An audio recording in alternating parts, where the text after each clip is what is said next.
Assalamualaikum dan selamat sejahtera anak-anak murid semua. Berjumpa kembali untuk kita belajar bahasa Melayu tahun 4. Tajuknya Mari Membaca.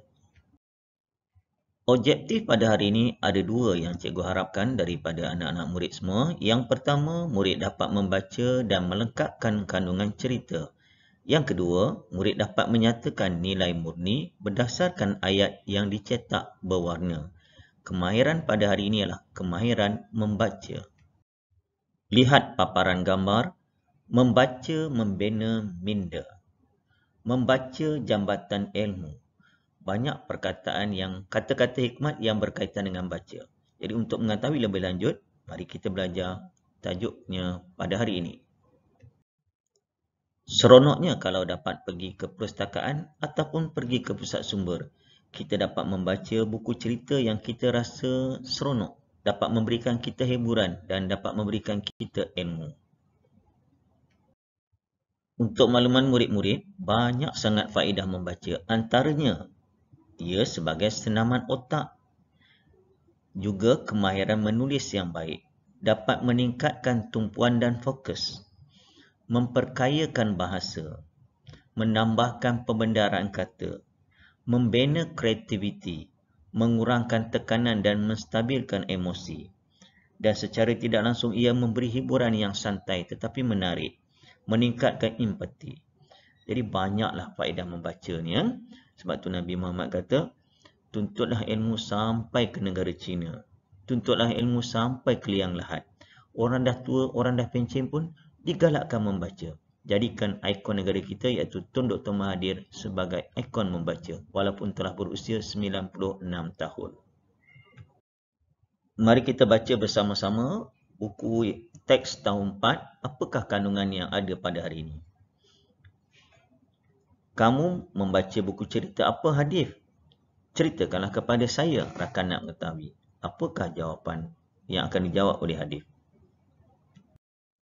Ni, Hadif membalas apa yang ditanya oleh rakannya.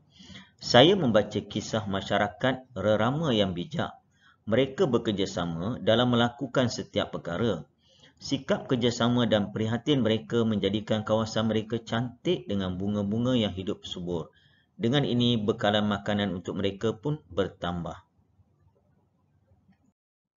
Dalam buku cerita yang dibaca oleh Hadif, ada nilai murni yang perlu kamu fahami. Kita baca dulu contoh-contoh yang diberi. Jom kita mencari sarapan di ladang sana. Ajak rerama biru kepada rakan-rakannya. Jadi nilai murni di situ ialah setia kawan. Dia mengajak. Jom kita sarapan.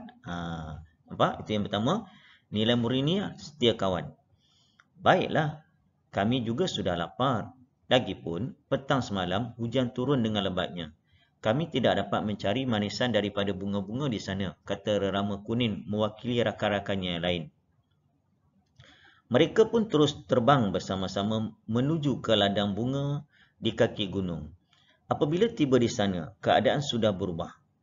Apa pula nilai murni bagi perkataan ataupun ayat yang berwarna merah? Cuba kamu fikirkan. Bunga-bunga di sini semakin sedikit. 2 hari lepas, keadaannya tidak seperti ini, kata rerama biru. Tidak mengapa. Selepas menghisap madu, kita boleh menolong bunga-bunga ini menyebarkan debunganya. Apa nilai murni seterusnya? Nombor 2 tu. Kita boleh menolong bunga-bunga ini menyebarkan debunganya. Kamu fokus pada perkataan ataupun ayat yang berwarna merah. Ke sekitar kawasan ladang ini, kata rerama merah.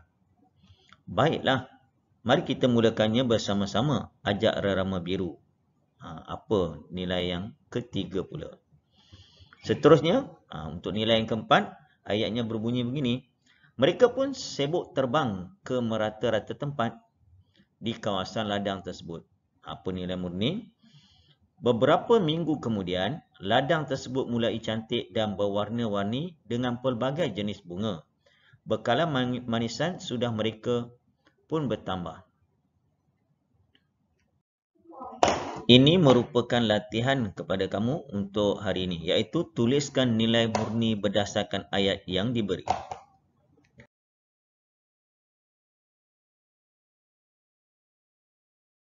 Mari kita bincang apakah nilai murni yang terdapat dalam ayat. Nombor 1. Jom kita mencari sarapan di ladang sana, ajak Rama Biru kepada rakan-rakannya. Tadi contoh dah beri, nilainya setia kawan. Tengok nombor 2. Mereka pun terus terbang bersama-sama menuju ke ladang bunga di kaki gunung. Apa nilai murninya? Jom terbang bersama-sama. Nilainya sepakat ataupun semangat bermasyarakat. Nombor 3. Kita boleh menolong bunga-bunga ini menyebarkan debunganya. Kita boleh menolong bunga-bunga menyebarkan debunganya. Menolong tu. Maksudnya apa? Nilai murninya prihatin.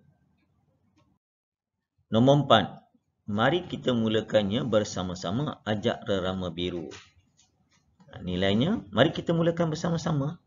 Bantu-membantu ataupun bekerjasama. Dan nombor 5.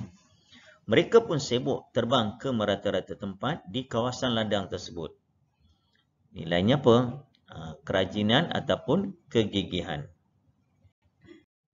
Sebagai rumusan dan kesimpulan berdasarkan tajuk yang kita pelajari pada hari ini iaitu mari membaca. 1. Fokus membaca untuk menambahkan ilmu. Yang kedua, fokus pada hari ini adalah berdasarkan nilai murni. Banyak nilai murni yang kita boleh pelajari daripada sikap binatang ni iaitu rama ataupun kita panggil rama-rama. Mereka bekerjasama, bersepakat, ada toleransi dan sebagainya. Jadi kita boleh amalkan dalam kehidupan seharian. Sama ada di rumah, kamu boleh bekerjasama membantu ibu dan ayah dalam kelas, bekerjasama untuk membersihkan kelas supaya kelas kamu selesa, ceria dan sebagainya. Mungkin kamu juga kelas kamu berpeluang untuk memenangi kelas terbaik dan sebagainya. Jadi, itu saja yang cikgu nak kongsikan pada hari ini. Jumpa lagi dalam tajuk yang seterusnya. Assalamualaikum. Selamat sejahtera semua. Bye.